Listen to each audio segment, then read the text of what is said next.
முதலமைச்சர் அவருடைய கட்சி நிகழ்ச்சியில் ஒரு தடவை பேசுவார். தினந்தோறும் காலையில் எந்திரிக்கும் போதே நம்மவர் யாராவது ஏதாவது ஒன்று பண்ணிட்டீங்களா அப்படின்னே நான் எந்திரிக்க வேண்டியதாக இருக்குது. நான் முழிச்சு பார்க்கும்போதே ஏதாவது எனக்கு எதிராக ஏதாவது நடந்து பண்ணி வச்சுட்டீங்களோ, ஏன்னா நீ ஏதாவது பண்ணியா, நீ ஏதாவது பண்ணி அப்படின்ற மாதிரி தான் அவருடைய மனநிலை. ஏன்னா அவர் அப்படி தான் ஆக்கி வச்சுருக்காங்க. அமைச்சர்கள்லேருந்து எம்எல்ஏலேருந்து இன்றைக்கி மேயர்லேருந்து கவுன்சிலர் வரைக்கும் அவரை மன உளைச்சலுக்கு ஆளாக்காத ஆளே திமுக கிடையாது. அமைச்சரில் ஆரம்பித்து அமைச்சர் பொன்முடியில் ஆரம்பித்து எங்கே பார்த்தாலும் ஏழ்ற தான். ஓசி பர்சன் சொல்கிறதா இருக்கட்டும், நீங்கள் பவுட்ரு பூசணின்னு சொல்கிறதா இருக்கட்டும், இங்கிட்டு அமைச்சர் ராஜகட்டம் போன ஒரு பக்கத்து வந்துட்டு அரசு அதிகாரியை ஒருமையில் பேசுகிறது, ஜாதி சொல்லி பேசுகிறது, இந்த கம்ப்ளைண்ட் அங்கே வர்றது, இப்படி கம்ப்ளைண்ட் மேலே கம்ப்ளைண்ட்டு திமுகவில் இருக்கக்கூடிய அமைச்சர்களும் எம்எல்ஏக்களும் சேர்த்து வச்சதை அவருக்கு பார்க்குறதுக்கே அவருக்கு நேரம் பத்தலை.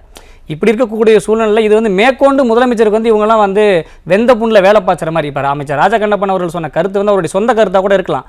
ஆனால் அவர் சொன்னது வந்து இன்னைக்கு காங்கிரஸார் ஏற்றுக்கொள்வார்கள் அப்படின்னா கண்டிப்பாக ஏற்றுக்கிற மாட்டாங்க. ஏதோ காங்கிரஸில் நானும் பார்த்தேன் அந்த காணொலியை.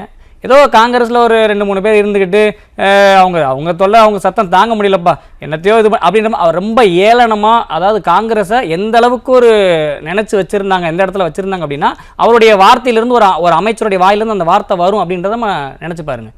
ஏளனமாக சொல்கிறாரு, காங்கிரஸை ரொம்ப ஏளனமாக சொல்கிறார்.